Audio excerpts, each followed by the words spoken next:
they're scared. And sometimes, as you know, these folks are so sick. And especially if, we have a lot of death and dying in critical care, which is, it's not the easy part of what we do.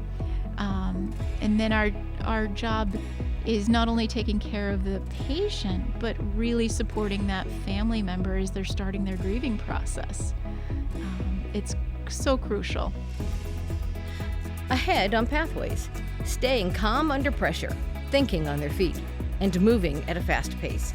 Critical care nurses work in challenging and complex fields, and it's much more than just patient care.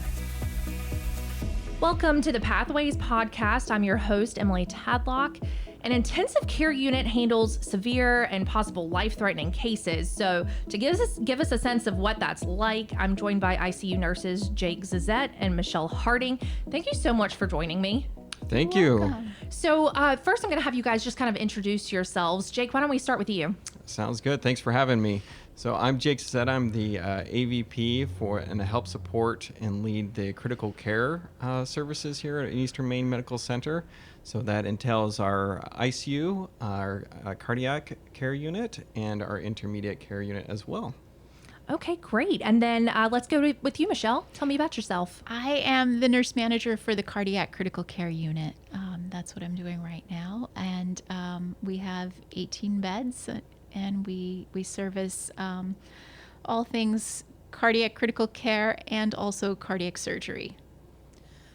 Sounds busy. It is. Yes, it can be. It can be, yes. Okay, so I guess my first question for you guys is, as we're learning through these different podcast episodes, there are so many different avenues you can take as a nurse working wherever for a hospital system like Northern Light Health. Why ICU? Michelle, why don't we start with you?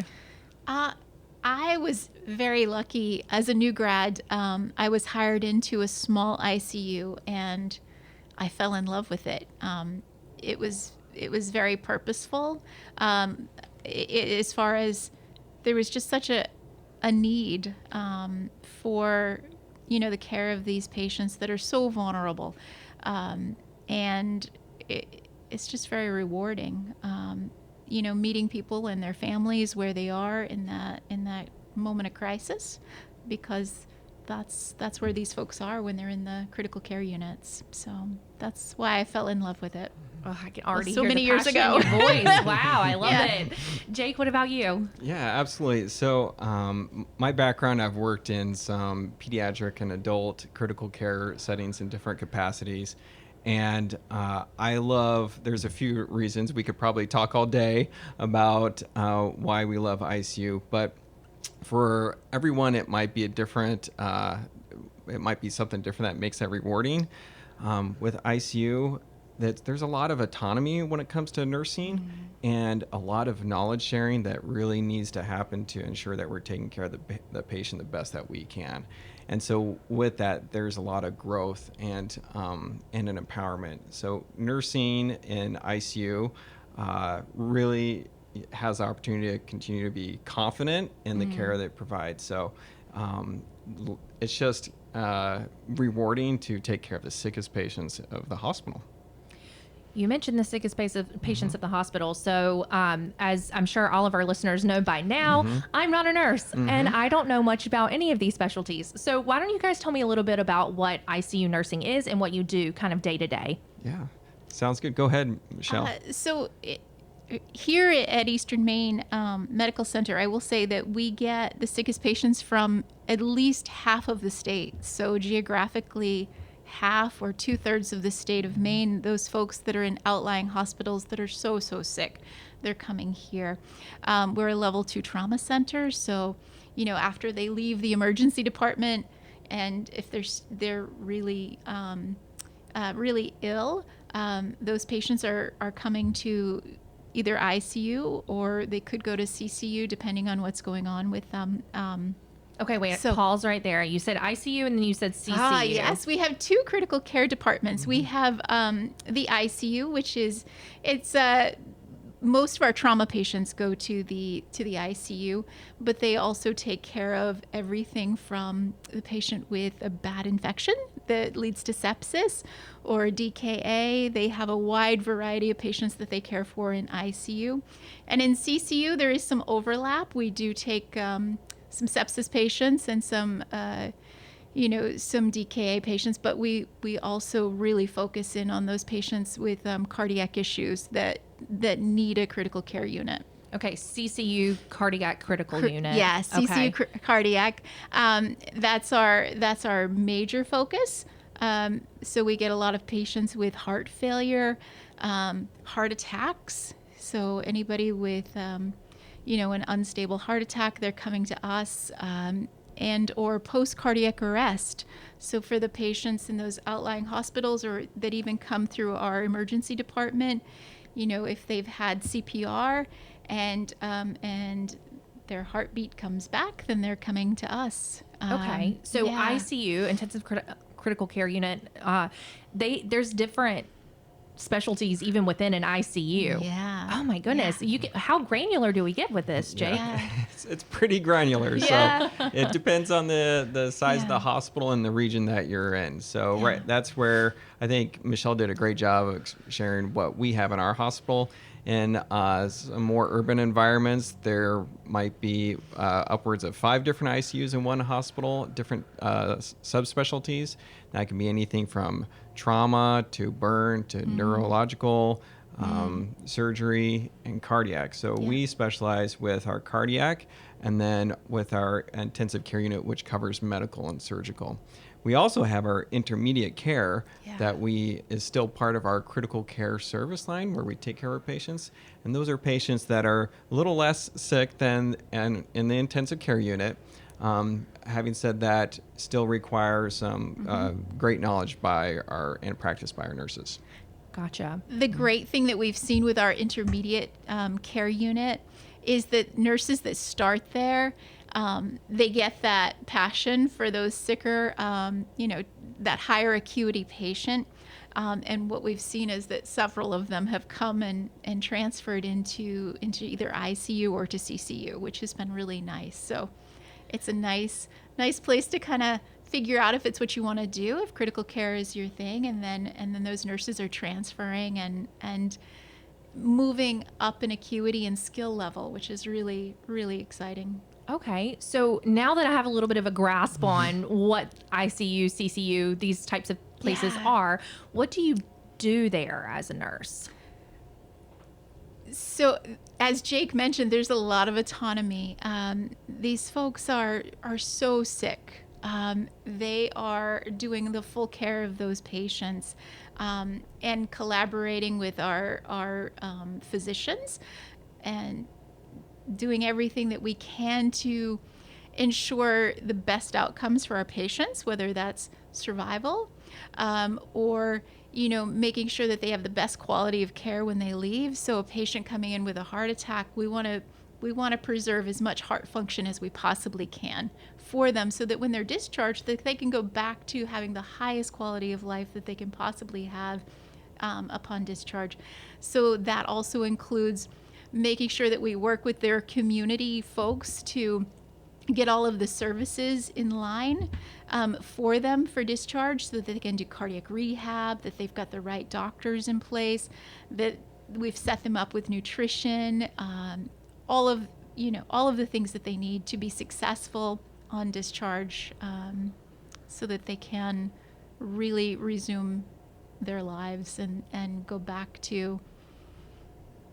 Wow. Yeah. So you're not just, taking someone's blood pressure or something like that. You're working a full, repertoire of different things, checking on their nutrition, almost like social work in a way too, trying to get them. There's a team. Yeah, absolutely. There's a team. It really okay, is. that's what I was going for next. Yeah. So you can't do it all, right? No, Right. we have an amazing team. So our physicians are amazing.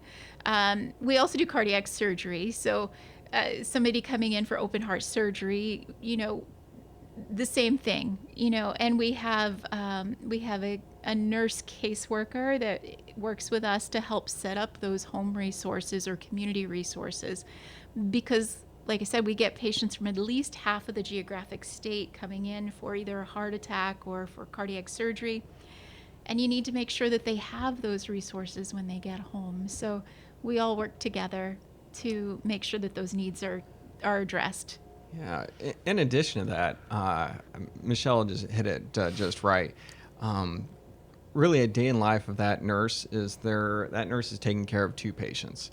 So two patients that can be pretty sick. Yeah. And those patients may be intubated and have a ventilator. So we're helping with the patient to breathe.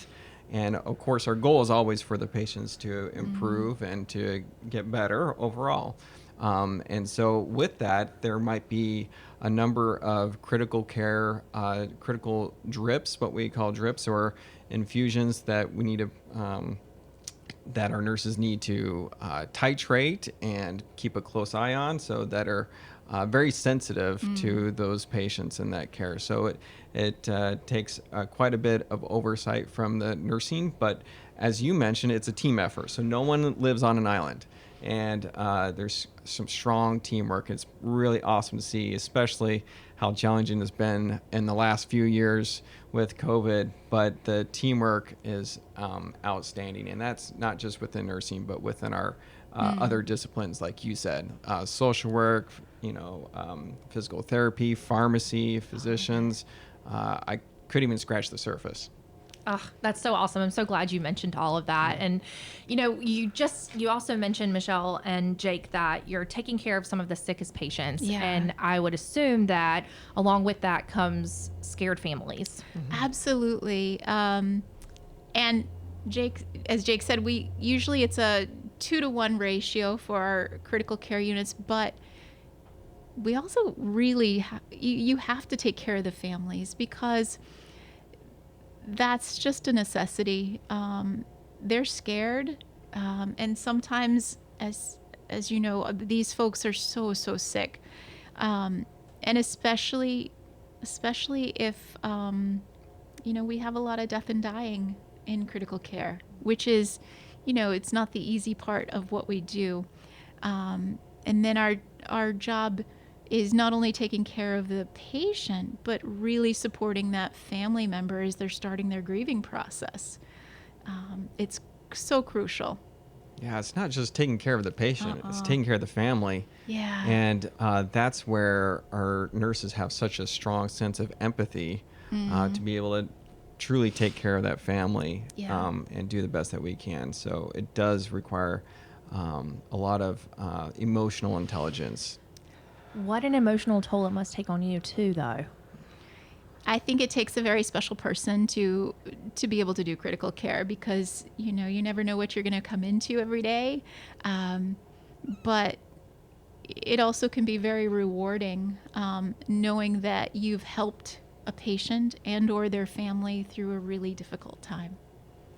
Yeah, absolutely. That's especially when we had our peaks with COVID, it was tough, to say the least. There's not the best words or the right words to say that. Just even to describe it over would be really challenging, because it was hard. It was hard. A lot of, having said that, that was so neat to see what everybody did to come together to help not just the patients and families, but really help each other as a team and to buoy each other up. And so we're still working through that, I think, across the country with critical care nursing.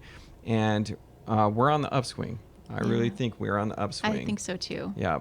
That's great to hear. I mean, Yeah. it's a critical It is. position Yeah. that's really Yeah. needed. And, it's definitely not easy. Yeah. But as you were saying, it must be so rewarding. It is, yeah. And so, coming out on the other side of COVID, I'm hoping that you're able to take a deeper breath and reflect on some of that. And the wonderful part of that, too, is that at the end of why I feel like it's so rewarding for me personally, and happy to hear how Michelle has in the past with her critical care experience. But at the end of the day, or at the end of the shift, no matter what our nurses have done or what we've done, we've always can walk away knowing that we did everything we could to help somebody. And the outcome might have been a wonderful outcome. There might be tears of joy, and there's been times when it might have been a really tough outcome. But we did everything, and our nurses Yeah. have done everything they could to help somebody. And that's where we can walk away knowing that you've had that's where I get my intrinsic reward, is knowing that we've done everything we can to help people. Yeah. And it's going to be hard to go home sometimes after days like that. I'm assuming we have resources to help. We do. The hospital has the Code Lavender that they have initiated this past year. The other thing that I will say with critical cares, the people that work there, they tend to be very close because you're spending, 12 hours a day, in sometimes in a very rough situation or in crisis mode with some folks. So those people tend to be very close. So you have your home family, but then you also have your work family. And in spending time with the staff in CCU, I certainly know that they are incredibly tight, and they help each other through, whether it's at the end of the shift, they have breakfast together just so that they can have a minute to laugh and to just decompress. That's an important piece too. So I think that the teamwork that you get to see in a critical care unit is amazing, and there's nothing quite like it. I just real quick want to go back to this Code Lavender. Yeah. What is this? So if you have, here at the hospital, if you have a situation that has been incredibly rough, for example, we had a patient that did not survive. The patient passed away and had been with us for quite some time. And there were multiple people involved, multiple nurses that had cared for this patient. You can call a Code Lavender, and the chaplain comes, and you've got administrative support that comes to offer resources. We can also call an EAP, and they can do a group session. I know especially with our pediatric intensive care unit, that's really a helpful thing, because those are always a little rough on our nursing staff. Right. Because it's such it can be a very emotionally hard place to work sometimes. We have to remember to take care of ourselves, and that's the last thing that nurses do. Right. Let's Right. take care You're of so themselves. busy taking care of everyone So- else. So Yeah. there are some resources in place with the Code Lavender, and also certainly with EAP, to have people to be able to come back together maybe a couple of days after the incident to just sort of talk about, how they're feeling and how they're coping with whatever situation they may have encountered. Yeah, I would just add to that, because those are great mechanisms. And I think Michelle hit the nail on the head. What to start off with too, it really requires leaning on each other. There's nothing like it, and just of our own staff leaning on our own staff in terms of helping each other.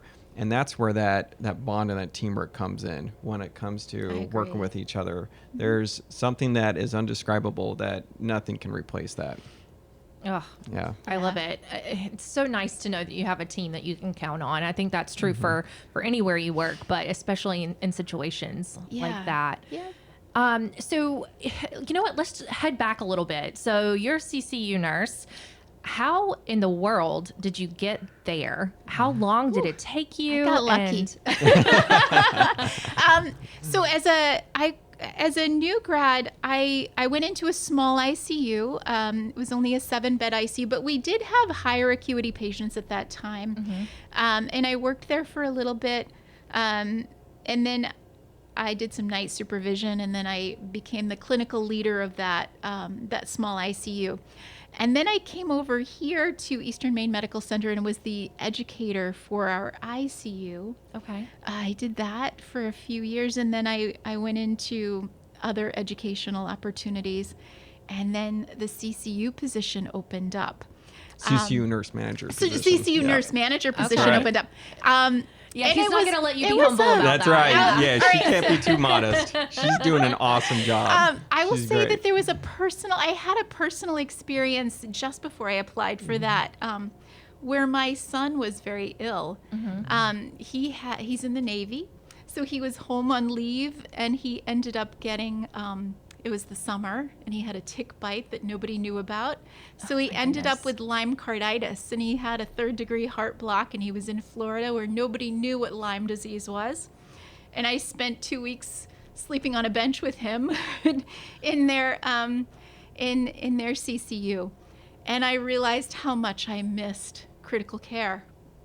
The silver lining through all of it was that he was okay and that he recovered, but I realized how much I missed critical care. And when I came back and I looked at the job board, there was the nurse manager position, and Wow. I'm like, all right, I'm gonna try. We'll see where this goes. And so it just worked out. So how about schooling wise? What did you do there? So I have a master's degree in nursing, and then I also took I did an additional program. I did the nurse coaching program, Okay. which I absolutely loved, and that really is more about how to connect with people and how to be of service to people. Because the best part about nursing leadership is, you know, I'm not the person who's actually taking care of the patients. I'm overseeing it, but I get to take care of the people that are taking care of the patients. So I get to take care of the nurses, and that's gold. So because I see how hard they work every single day, and what they're doing for their patients to, you know, take care of them, and that's my passion, is to take care of those hardworking nurses Oh, I love at it. the bedside. And Jake, we can't let you be too modest either. So explain no, to I us can what be. your title is. No worries. I am the AVP and over patient care services that covers our ED and critical care areas in our trauma program. So some of my background is varied in areas within critical care and areas without critical care. My first true exposure was within pediatric critical care setting, and I fell in love with it. And taking care of those patients, and also taking care of the parents and grandparents too as well. And then gravitated towards adult critical care as well, and equally loved it as well, in terms of just the wonderful thing about nursing is that there are so many different areas to work in and so many different ways to get that to feel like you can make a positive impact on patients. And so that's where I've felt that way working in critical care. And especially like I do like to share with COVID how challenging it was, but there's was times when it was just really rewarding, where we really came together just to help out. It's all hands on deck, and we're all doing everything we can. And then even today, right now, we're in a more stable position across the country right now, but we're still always going to keep the patient in our sights, and regardless of what the healthcare climate might be across the country. So I love that piece that we're always doing everything we can to take care of patients. So before I got into nursing, I was about a semester or a year away from graduating in a different degree that was not healthcare. And I felt like, I don't know if I feel like I'm giving back to society the way that I wanted to. And just once I got into a taste of being in healthcare as a CNA and as an LPN and as an RN, associates RN, then bachelor's, that I felt like this is where my personal niche was, because I feel like I can give back to society the way that I want to. Wow, look at that path to get to where you are. I mean, you're kind of speaking to the name of my podcast, Pathways. So, it's interesting to hear that you started as a CNA and have now made your way up to nurse leadership, which, if you guys keep listening to our podcast, you'll hear an episode about. There are lots of different avenues people can take to get to where you're at.